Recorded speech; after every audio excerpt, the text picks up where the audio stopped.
बिस्मिल्लाहिर्रहमानिर्रहीम। अस्सलामु अलैकुम वरहमतुल्लाहि वबरकातुह।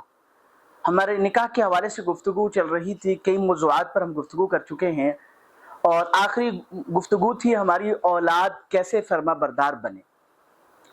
आज हमारी गुफ्तगू का उन्वान ये है कि औलाद कैसे वालिदैन की इज्जत करे।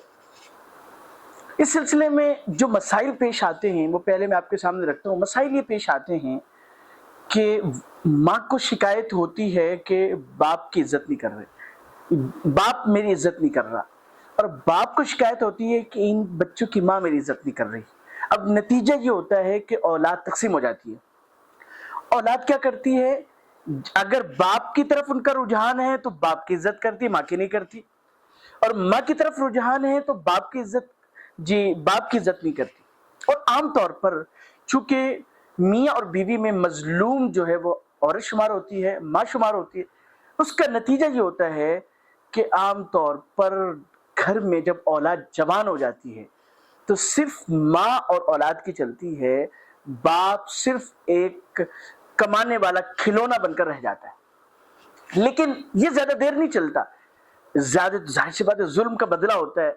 अगर बाप के साथ जुल्म हो रहा है तो वो नतीजा होता है कि कुछ वक्त गुजरने के बाद माँ पर उसका असर पड़ता है, और अगर माँ पर हो रहा है तो बाप पर पड़ता है। ये खुलासा है हमारे मसाइल का। तो इसमें मैं अर्ज करना चाहूंगा कि अगर हम ये चाहते हैं कि औलाद हमारा अदब एहतराम करे तो हमें मियाँ बीवी को एक दूसरे का अदब एहतराम करना होगा। अगर आज हम अपने घर को जन्नत का नमूना नहीं बनाएंगे बल्कि बात बात पर झगड़े करेंगे, एक दूसरे को नीचा दिखाने की कोशिश करेंगे, तो ये औलाद जो है वो ये खामोश कैमरामैन होते हैं कि ये चीजें अपने दिमाग में अक्स कर रहे होते हैं और देख रहे होते हैं कि कौन गलत है कौन सही है। और उमूमी तौर पर ख़वातीन में ये उनसर गालिब होता है कि वो अपनी बात मनवाना दो आंसुओं के जरिए से मशहूर है। अब इसी तरह माँ है, जब औलाद के सामने रोएगी तो माँ तो वैसे ही अल्लाह ताला ने उसका मर्तबा भी ज्यादा रखा है, औलाद के साथ ताल्लुक भी ज्यादा होता है।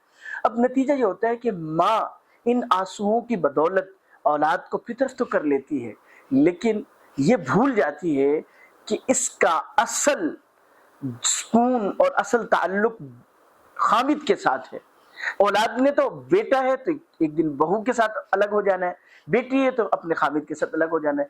रहना मियाँ बीवी ने है तो पहले ये समझना होगा कि मियाँ बीवी एक दूसरे का एहतराम करें जब औलाद छोटी हो, यानी बचपन से औलाद को नजर आए कि बीवी बनकर माँ बीवी बनकर शौहर की इज्जत कर रही है और शौहर खामिद बनकर बीवी का अदब व एहतराम कर रहा है। और फिर कभी भी कोई भी मामला हो जाए तो एक दूसरे के खिलाफ औलाद को ना भड़काए। ये इसकी एक मैं मिसाल अर्ज करता हूँ, अगरचे वो मिसाल शायद मुशाबियत न रखे, जैसे सहाबा इकराम रिज़वानुल्लाहि अलैहिम अजमाइन की हस्तियां हैं कि आपस में कत्ल क़िताल तक हुआ, मुशाजरा के साहबा, लेकिन मुझे और आपको बोलने की इजाजत नहीं है। उन्होंने आपस में एक दूसरे के जो है वो खिलाफ तलवारें भी उठा ली, लेकिन मैं हमारे लिए दोनों तरफ के अहबाब काबिल एहतराम है। जैसे हज़रत अली रज़ियल्लाहु ताला अन्हु हमारे सर के ताज हैं, ऐसे ही हज़रत अमीर मुआविया रज़ियल्लाहु ताला अन्हु भी हमारे सर के ताज हैं। हमें जुबान लब कुशाई की इजाजत नहीं। ऐसे ही कल भी मैं समझा रहा था एक बच्चे को कि भाई और माँ बाप का मर्तबा भी यही है कि अगर बिलफर्ज माँ बाप के दरमियान किसी बात में इख्तलाफ हो जाता है तो औलाद जब समझदार हो जाए तो उसको ये चाहिए कि ये फैसला न करे कि कौन गलत था कौन सही था, उसको ये चाहिए कि इसमें खामोशी इख्तियार करे कि भाई हमारे लिए माँ बाप हैं, हमारे काबिल एहतराम हैं, उनकी हिदायत के लिए दुआ करें कि जो अपनी गलती पर है वो अपनी गलती को सुधार लेंगे, लेकिन हम जो लबकशाई करें इसकी इजाजत नहीं। बहरहाल तो अगर हम ये चाहते हैं कि हमारे औलाद एक दूसरे के हमारा अदब एहतराम करे, यानी मियाँ बीवी का माँ बाप का अदब एहतराम करे, तो मियाँ बीवी को एज अ मियाँ बीवी, माँ बाप को एज अ मियाँ बीवी एक दूसरे का खुद भी अदब एहतराम करना होगा और औलाद को भी सिखाएं। ये ना बताएं कि तुम्हारे वालिद ऐसे, तुम्हारे वालिद ऐसे, तुम्हारे वालिद ऐसे, आमतौर पर ऐसा होता है।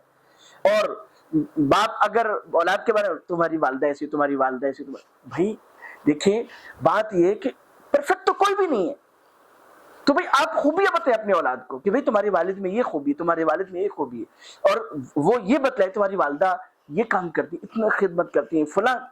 تو یہ مطلب ایک دوسرے کا ادب و احترام خود سکھائیں گے تو انشاءاللہ تعالی اولاد ادب و احترام کرے گی. اللہ تعالیٰ مجھے اور آپ کو اس کی سمجھ عطا فرمائے، اس پر عمل کرنے کی توفیق عطا فرمائے. السلام علیکم ورحمۃ اللہ وبرکاتہ.